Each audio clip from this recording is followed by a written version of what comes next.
Oke, Assalamualaikum. Salam. Dengan siapa di mana? Dengan Mufti. Kita di Buru-Buru Podcast. Oke, di sini kita berdua kembali lagi ya. Kita pengen coba ngobrolin hal-hal yang udah lama gak kita obrolin. Ya gak sih? Iya lumayan sih, tapi masih booming lah. Apa sih emang kalau booming-booming itu?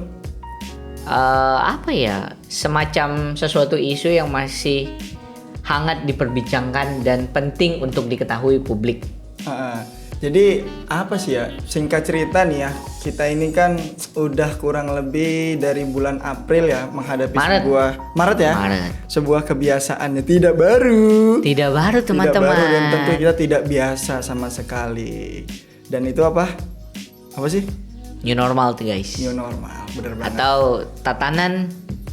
Atau tata cara kehidupan baru. Bukan tata cara sholat ya? Bukan. Jadi bagaimana kita itu melaksanakan kehidupan dengan cara yang baru.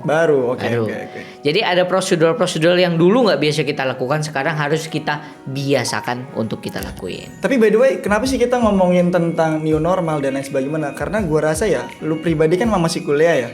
Ya kan? Sekarang kan gua kira kuliah lu kan juga dengan hal atau metode yang baru kan, udah kagak di kelas lagi, ya nggak? Ya bisa ya dibilang kan? begitu. Udah di rumah atau serba di online kan. Dan sekarang nih teman-teman kita juga beberapa lagi berjuang tuh untuk bagaimana caranya ya kuliah online ini kan bisa istilahnya kuliah online ya tetap survive dan tetap memiliki pengetahuan di tengah keterbatasan ya, meskipun keterbatasan kuota, mungkin keterbatasan waktu, keterbatasan tata cara metode penyampaian di dalam dunia pendidikan itu sendiri. Jadi banyak sebenarnya keterbatasan yang disesuaikan dengan tatanan kebiasaan baru atau new normal gitu. Jadi ini sih lebih tepatnya gue malu pengen coba ngobrolin ya tentang new normal ya. Tapi memang beberapa fenomena belakangan gitu ya. Gue ngelihat kayak ada polarisasi hal yang tadi di awal kita udah bilang tuh perubahan. Tapi di sini tuh gue rasa beberapa bagian di antara kita, mungkin termasuk lu ataupun gua, udah mulai abai gitu loh. Jadi di sini mungkin tema besar podcast kita ini, kita pengen ngomongin tentang new normal. Tapi kok abai? Ya, jadi itu yang coba pengen kita omongin. Karena abai, bentar. Abai itu apaan? Abai itu apa? Abai itu nama temen gua, Abai. Bukan? Ubay. Oh ya Ubay. Lu yang mandu kan lu. Enggak, emang beneran gue punya temen namanya Abai kayak gitu kan. Enggak, ya mungkin gak usah kita jelasin lah. Abai itu ya salah satu hal tidak penting. Harus dikasih tahu guys, abai itu adalah bentuk acuh ketidakacuan seseorang terhadap sesuatu. Nah, dalam hari ini kita mau bahas nih new normal, tapi kok abai. Jadi kayak kebiasaan baru kok nggak ada kebiasaan barunya begitu loh. Oh ya ini gue ada satu berita nih yang kayaknya menarik banget buat kita coba obrolin. Aduh, kaki gue nangkring sorry. Jadi berita yang pertama yang pengen gue coba kutip ya dari kompas.com. Ini bisa dibaca nih, kita bareng-bareng baca. Bahwa Kompas itu mengutip bahwa tentang soal pandemi COVID-19, BNPB itu membuat sebuah statement bahwa ada kecenderungan masyarakat yang mulai abai terhadap situasi ini. Lu tau gak sih abai yang coba gue maksudkan itu apa?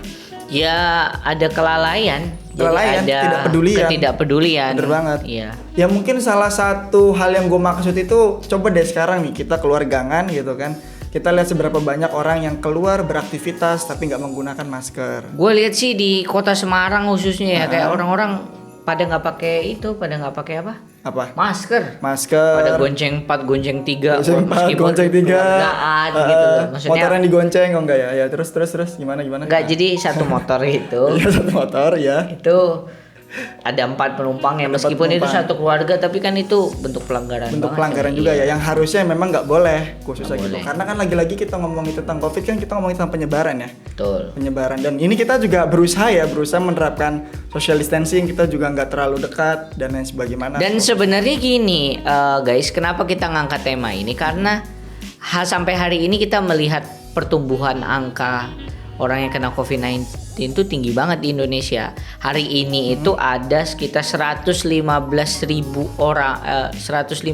orang yang positif COVID-19. Terakhir datanya kemarin. Dalam kurun waktu berarti 4 bulan dari bulan Maret ya berarti kalau. Iya 5 bulanan lah, 5 bulanan.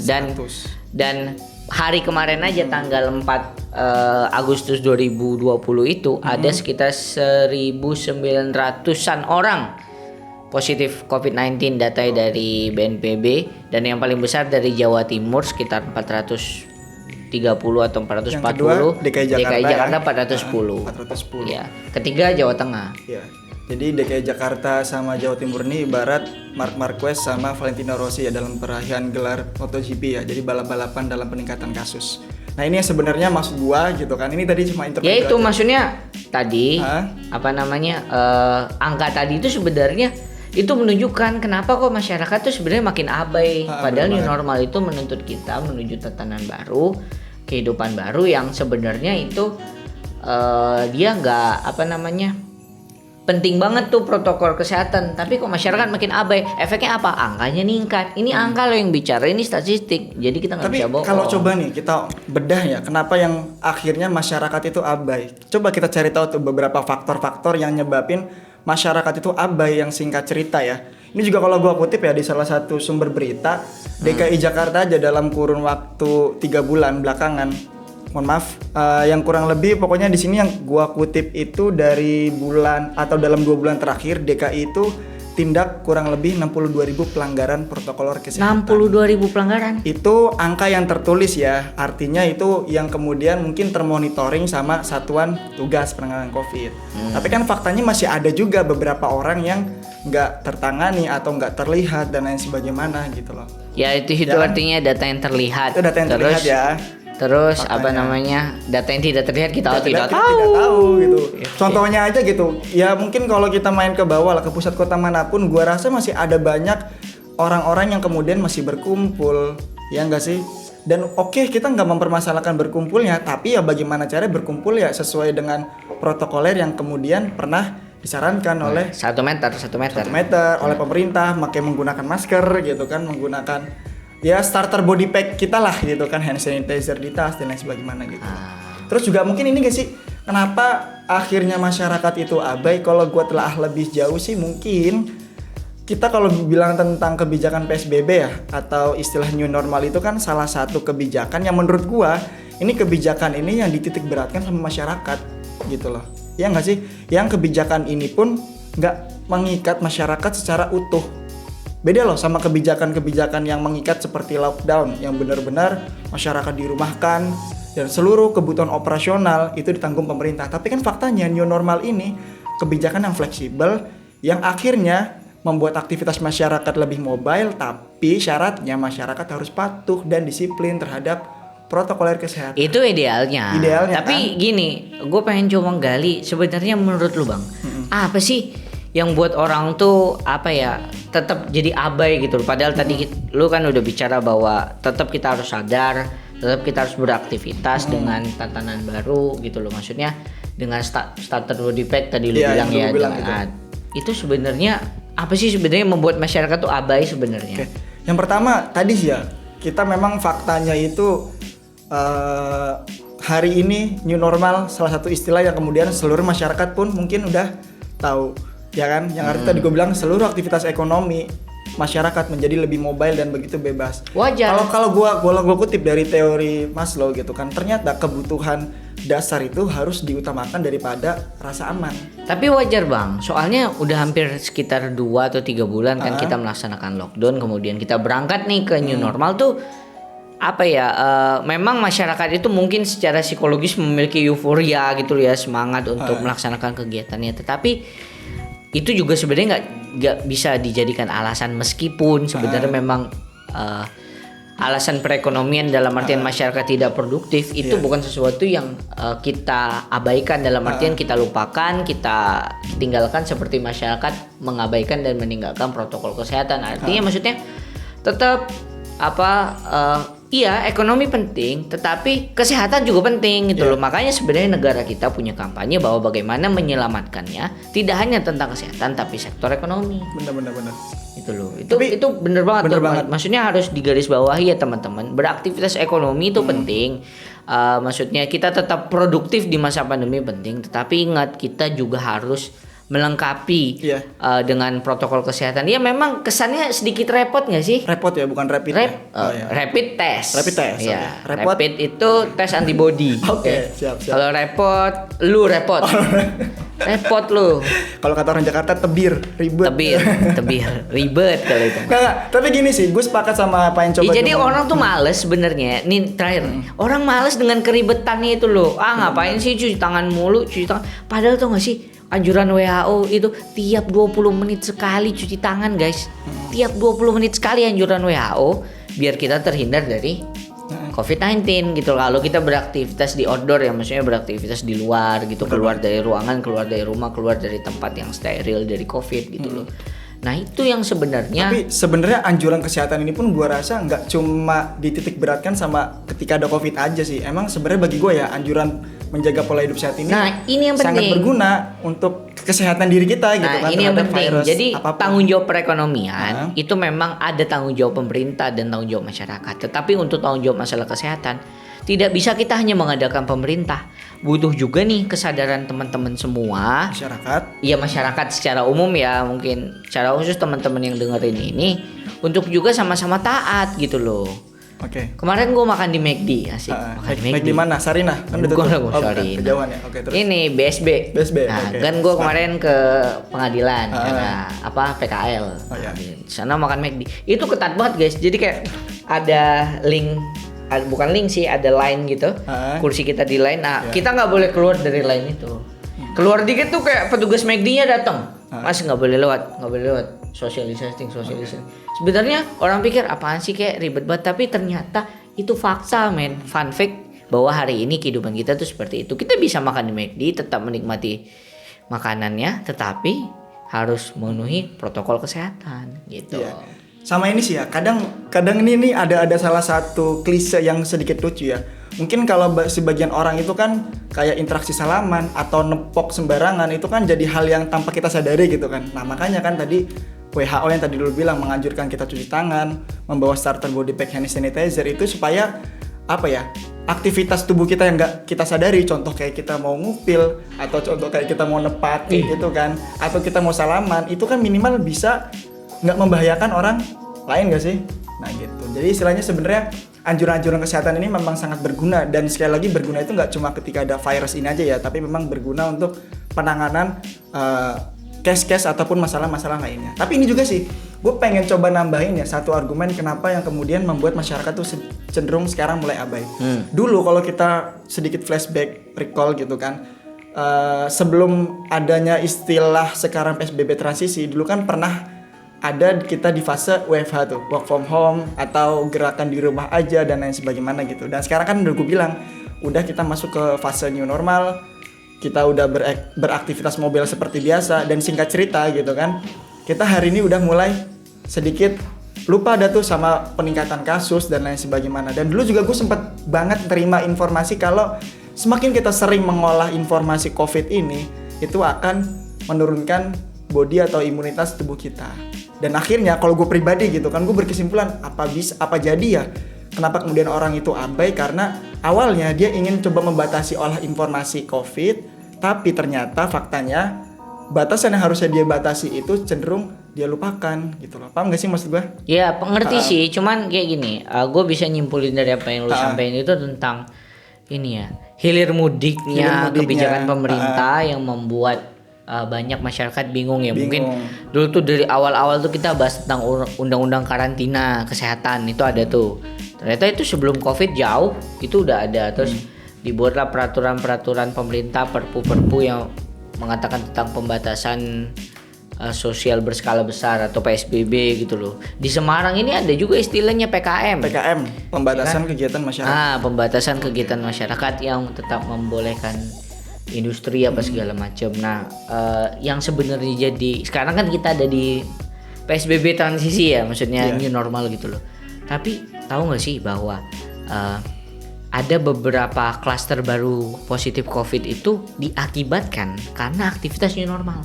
Pertama tuh di Semarang sendiri ya, ada klaster industri. Ada berapa ratus orang gitu pernah kena. Kemudian di Jakarta juga sekarang ada klaster perkantoran. Nah, itu dari aktivitas perkantoran. Nah, hal-hal kayak gini yang sebenarnya membuktikan bahwa new normal, tapi itu masyarakat, balik lagi kita ke judul ya, teman-teman, itu abai gitu loh. Ada angka-angka begini gitu loh. Nah, sebenarnya yang harus kita sadarkan bahwa ini nih nggak butuh hanya peraturan perundang-undangan, kebijakan pemerintah, tetapi sebenarnya butuh juga peran sosial masyarakat juga untuk nyelesain masalah ini gitu loh. Jadi ya memang kita akui memang ada tumpang tindih kebijakan apa segala macam gitu loh. Tapi sebenarnya yang perannya paling penting ya, khususnya untuk teman-teman yang dengar adalah gimana kita itu sebenarnya tetap taat dan tetap menjaga ini agar menghindari tadi jadi ada klaster baru gitu loh. Jangan sampai di universitas atau di mana-mana di tempat tongkrongan itu nanti jadi klaster baru lagi. Tapi juga ini sih, gue sedikit pengen coba nyinggung ya, kenapa lagi-lagi balik ke konteks abai tadi ya, atau orang nggak peduli. Bisa jadi ada beberapa orang yang kemudian meyakini gitu kan, terlalu mengurusi atau mencampuri urusan-urusan yang sangat jauh dan sangat besar, sehingga mereka itu melupakan hal-hal yang ada di sekitar mereka, yang terdekat dengan mereka. Artinya kan orang-orang yang hari ini meyakini bahwa adanya konspirasi di balik COVID-19 ini kan cenderung membahas satu hal yang sifatnya besar, makro dan sangat jauh dari kita gitu kan. Tapi beberapa orang-orang atau teman-teman kita yang hari ini meyakini konteks konspirasi demikian cenderung abai gitu loh, cenderung tidak peduli dengan orang-orang yang ada di sekitarnya gitu. Iya, ini Stephen Covey itu pernah bilang di dalam teorinya ya, jadi start from yourself. Jadi mulai dari diri kita dulu nih. Jadi ngelihatnya itu jauh gitu loh, kayak ini kesalahan elit global, ini kesalahan siapa, ini buatan manusia dan teman-teman. Iya oke, nggak ada salahnya kita berasumsi, ya berimajinasi ya, maksudnya mengukur itu dengan skala akademik yang tepat. Tetapi apa namanya, ya kita harus mulai dari sadar diri kita dulu gitu loh. Dimulai dari diri kita sendiri bahwa kematian itu nyata men. Bahwa hari ini ada sekitar 75.000 orang yang udah mati, udah meninggal akibat COVID-19 di Indonesia. 3.000 Indonesia. kurang lebih ya. Iya, begitu loh. Jadi memang artinya faktanya memang ada gitu kan. Kalau bisa kita bilang sudah ada. Hari ini ada 1 juta orang kurang lebih di seluruh dunia yang positif COVID-19 gitu. Suspek.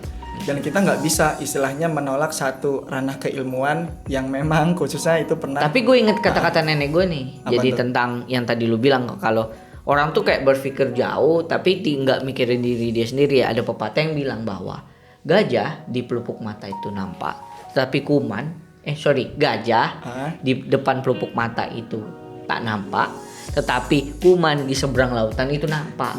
Jadi kayak gitu guys. Jadi orang tuh kayak berpikir jauh gitu loh, tapi dia sendiri abai. Maksudnya kayak tapi nenek lu sepantaran sama Maria Teguh gak sih?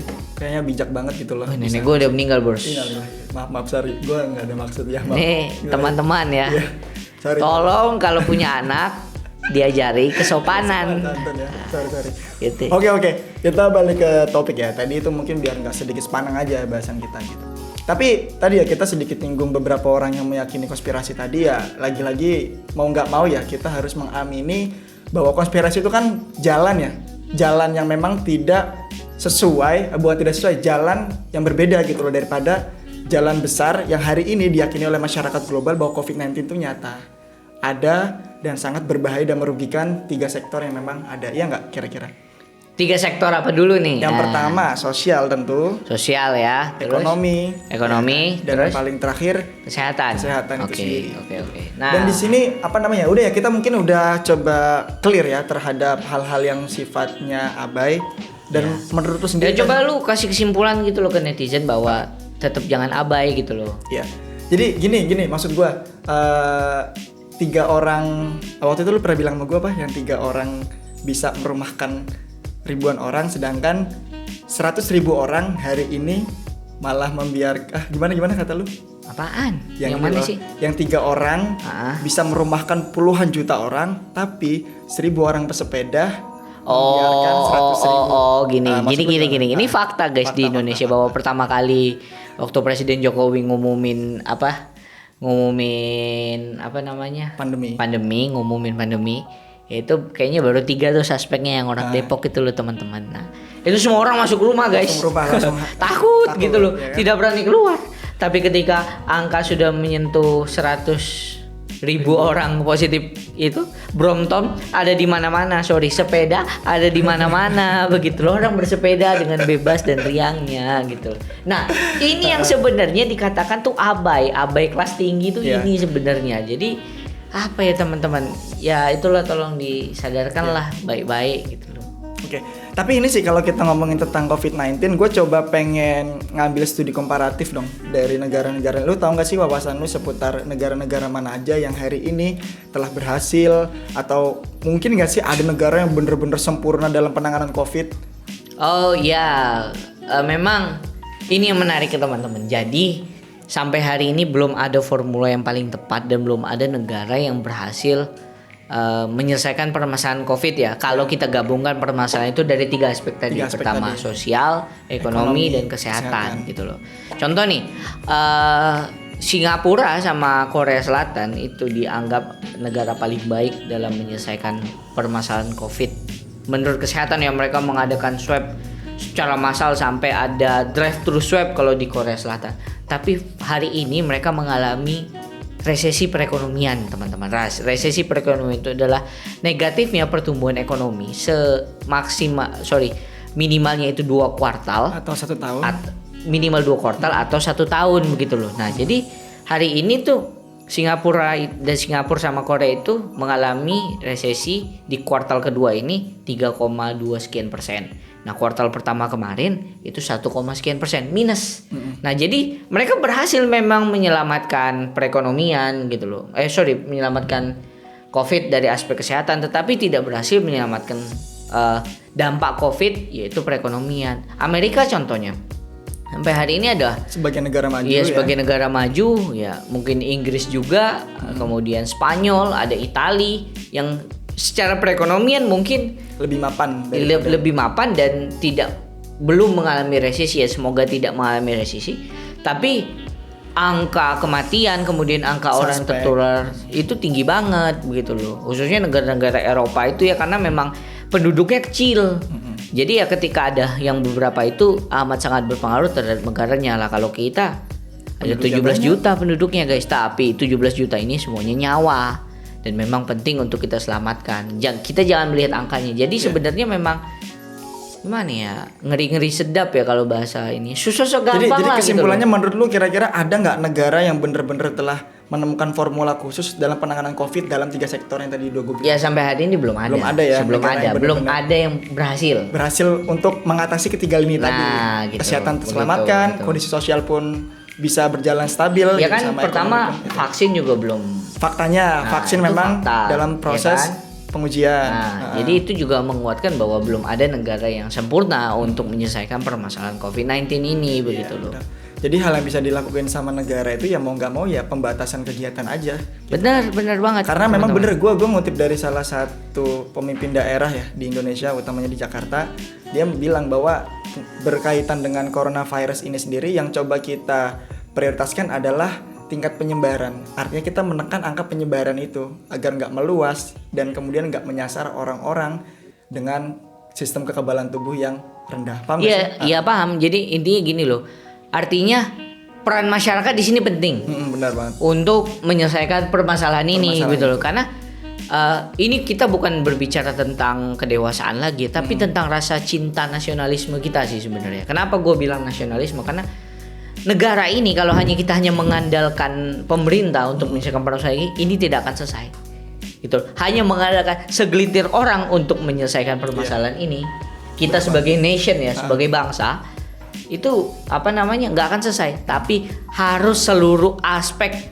Dalam artian seluruh aspek ini seluruh organ, baik itu masyarakat kecil, menengah, perangkat daerah, dari muda tua, perangkat pemerintah pusat, daerah, semuanya bersinergi, bergerak, tetap menyelamatkan perekonomian, maksudnya tetap produktif, tetapi tetap mematuhi protokol kesehatan agar angka orang yang kena positif COVID itu menurun, rantai penyebarannya terputus, tapi perekonomian juga tetap terselamatkan agar kita terhindar dari jurang resesi. Soalnya bener sih, kalau kita ngomongin tadi di awal udah ngomongin abai, kita ngomongin tentang negara-negara mana aja gitu kan. Dan di sini juga gue pengen ngomong kalau misalkan COVID-19 ini tidak segera selesai gitu kan, ada banyak dampak sebenarnya yang kemudian bakal kita rasakan, utamanya dampak sosial bro. Gue ngambil penelitiannya dari salah satu mahasiswa di Universitas Islam Negeri, Syarif Kasim Riau ya. Itu menuliskan bahwa ada dampak secara sosial yang dirasakan oleh masyarakat Indonesia. Yang pertama salah satunya gitu, lu percaya atau enggak sih, ketika COVID-19 ini dibiarkan gitu aja proses penyebaran dan lain sebagaimana, bagi beberapa korban yang kemudian tersuspek itu mengalami bullying, mengalami beberapa intimidasi secara sosial di tengah masyarakat gitu loh. Bahkan ada banyak berita yang gue rasa lu pun paham ya, penolakan jenazah yang padahal memang jenazah-jenazah yang saat itu dimakamkan sudah sesuai dengan protokol kesehatan yang tidak akan mengganggu stabilitas sosial yang ada di masyarakat setempat. Itu sangat, coba kalau kita memiliki hati untuk berempati ya, kita ada di salah satu hal yang kemudian menjadi korban dan lain sebagaimana. Bayangin gitu kan. Itu kan artinya kan akan membuat ketidakteraturan secara sosial gitu. Saling antar masyarakat pun saling curiga gitu kan, antar masyarakat saling cemas. Atau mungkin cerita lucunya, misalkan lu lagi sholat di masjid gitu kan, tiba-tiba misalkan imamnya batuk atau salah satu makmum batuk, pasti kan kita kayak ngelirik kiri kanan gitu kan, aduh ada gimana gitu kan. Atau kalau kita lagi nongkrong, tiba-tiba temen lu batuk, bersin, nggak ditutup di depannya lu gitu kan. Gue jadi inget jokesnya si Bintang Emon deh. Jadi gimana? waktu ada orang batuk Pak Haji, nih minum komik. Waktu komiknya masuk dalam tenggorokan lu, wah ini bukan tupoksi gua, bukan batuk, COVID, beda obat. Gitu kan. Jadi artinya yang sebenarnya dia batuk dan kita nggak tahu ya dia menyebarkan virus atau enggak, tapi kan kita ada saling kecurigaan sosial satu sama lain. Nanti kita kemudian mendiskriminasi sampean yang kemudian batuk di depan kita gitu kan, dan lain sebagaimana gitu. Itu mungkin gue sedikit mengutip ya dari orang yang kemudian concern di bidang psikologi sosial itu sendiri kayak gitu. Sebenarnya abai dan tidak abai itu diakibatkan karena ketidakpedulian masyarakat gitu loh akan permasalahan ini teman-teman. Karena itu sebenarnya konklusi dari video ini kita udah maparin data, udah maparin fakta, udah maparin banyak hal ya, komparasi juga bahwa sebenarnya belum ada negara yang berhasil. Ya kita harus terdepan sebagai masyarakat dunia untuk mengawal dan menyelesaikan permasalahan ini bareng-bareng gitu loh. Dan konklusinya adalah ya tetap patuhi protokol kesehatan, meski kita tetap harus berproduktif karena produktif itu wajib. Benar-benar. Karena produktif itu wajib. Kalau kita nggak ada produksinya, ya tadi bisa resesi, bisa minus pertumbuhan perekonomiannya. Nah, tetapi juga harus tetap memperhatikan protokol kesehatan agar kita tetap sehat gitu loh. Udahlah, kita nggak usah mikirin terlalu jauh ini nih kesalahan elit atau apa sih ya banyak WHO. Ya apalah kacung WHO atau dosanya Bill Gates ya teman-teman. Enggak, kita mulai start from yourself, prepare your body for protection from dangers of COVID-19. Jadi kita melindungi diri kita dari bahayanya COVID-19 dari diri kita dulu. Nah, setelah kita berhasil, kita pede ya, kita silakan beraktivitas seperlunya untuk tetap menekan produktivitasan kita. Kalau gue sih gitu sih, benar-benar. Konklusinya. Kalau lu gimana nih? Ya singkat aja sih bagi gue ya. Bagi gue itu intinya new normal ini bukan alasan kita itu untuk nggak peduli sama COVID-19. Simpelnya di situ sih. Jadi yang tadi gue bilang ya, new normal ini kan satu kebijakan yang sebenarnya nggak mengikat kita kan. Kita mau mobile ke kantor, kerja, dan lain sebagainya, beraktivitas. Tapi tetap harus percaya sains. Nah itu di situ ya nggak. Artinya kita jangan sampai nggak peduli, karena kalau kita nggak peduli, satu orang, bayangin kalau satu orang mindsetnya nggak peduli sama COVID-19, ya udah, corona bakal ketawa kebak-kebak kayak gitu kan. Ya terusan gitu loh. New normal ya per hari 1.000 aja di Indonesia, 1.000 aja kan. Kita nggak mau hal itu terjadi terus gitu loh. New normal bertahap angka menurun, ya kita nggak new lagi, back to normal gitu loh teman-teman.